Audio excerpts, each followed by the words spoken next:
You see, the Queen had found love someplace else. And it took her so completely by surprise and made her feel so happy that she decided to follow her heart. And leave the superhero? Yes.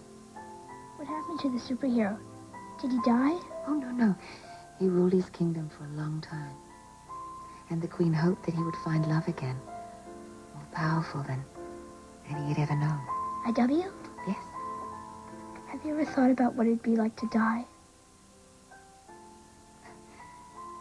Yes, Tommy, I have. What did you come up with? Well, you know, it's difficult to imagine. No one... I think it would be like going on this fabulous big adventure. What kind of adventure? Well, I don't know, sort of back to where you came from. To heaven? With God? Yeah, well, that's what a lot of people think. You know, when I was little, I used to look up at the clouds, and I used to think that God was behind the biggest one. And he could see everything I did. And you know, sometimes if I looked up at the clouds, and I wished really hard for something, he could actually hear me. Do you think when I go to heaven, God will be there? Oh, I'm sure he will.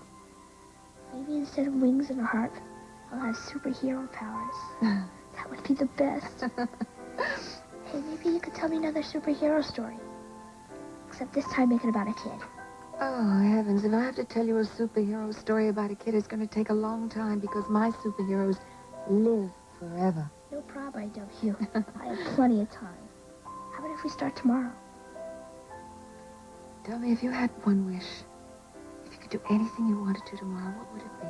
That's easy. Get out of here. Do you think you could spring me? Well, I don't know that I can spring it for tomorrow, but I'm sure you can Hey. get out of it. Who do you think you are, talking to my son like that? Dad. That's my boy, huh? Okay. Dad, this is Iris Wheeler. She's a friend of mine. Sometimes she's a queen. It's a pleasure to meet you. Could I talk to you for a minute outside? Certainly. I'll be right back. You must be extremely proud of Tommy. He's such a brave little boy. I know that. Question is, what the hell are you trying to do talking to my son about dying? Mr. Kent, I was just spending some time with Tommy. I mean, he brought up the subject of dying, not me. You don't think I spend enough time with him? I wouldn't presume that. I know how fond Tommy is of you. He's always speaking about the time you spend together. I work for a living, you know? Yes, I'm sure you do. 2 part-time jobs. And still I barely manage to pay all these hospital bills. Mr. Kent, I'm on the board of directors of this hospital, and if money's a problem... Don't go throwing your money in titles at me, Mrs. Wheeler. I don't need charity. I didn't mean to imply that you did. Oh, yeah? Then why are you paying for more hospital tests for Tommy, huh? Well, because the doctors recommended it, and I was more than happy to make it... Well, I don't want any rich busybodies messing around in my business. I'm sorry if I've overstepped my boundaries. I just was trying to help. Everybody in this hospital thinks a lot about Tommy, and we want what's best for him. Well, we don't need help, especially from you. You're talking as if you know me. Oh, I know you. And you know me, too. Mr. Kent, I'm sorry, but I've never seen you before in my life. What's going on? Why are you guys fighting? You get some sleep now, okay? You're not letting anybody use my room at home, are you, Dad? Hey, now without your permission, I'm not.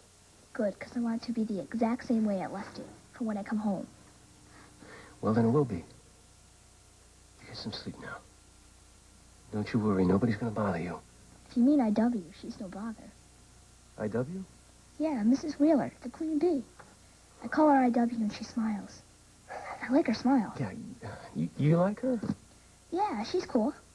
She keeps me company and she tells me stories. Yeah, well, I can tell pretty good stories, too, you know. Well, I know you can. Good night, son. Night, Dad. I love you.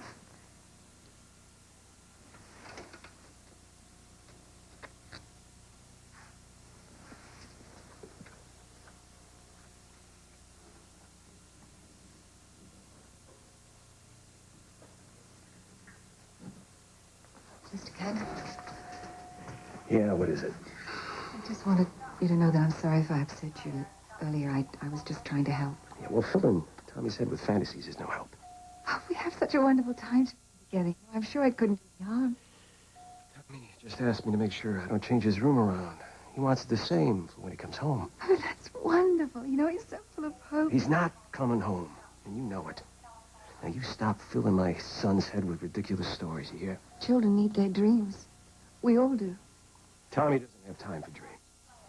I think he does. I think that's the one thing he does have time for. Well, the bottom line is you don't have any say-so in this. You're right, of course. I was just trying to make sure that Tommy had the best possible care. Well, leave that to me, okay? Mr. Kent, I'm not going to stop visiting Tommy. You don't have my permission to step 1 foot inside his room. Tommy's a scared little boy. I know you do your best. I know you spend as much time with him as you can, but you can't possibly hope to fill in all those hours when he's alone and he's frightened. You are no friend of my family, Mrs. Wheeler, and you never have been. That's the second time you've said something that makes me think that I should know you. Why should you know me? I'm just one of those faceless people that you pass going from your fancy home to your fancy office to your hospital charity cases. Mr. Kent, I'm asking you, should I know you? Yeah, you should. Although I'm not surprised that you don't. How? How should I know you? I used to work for you. Cory Publishing. Used to? What happened? If you cared, you'd remember.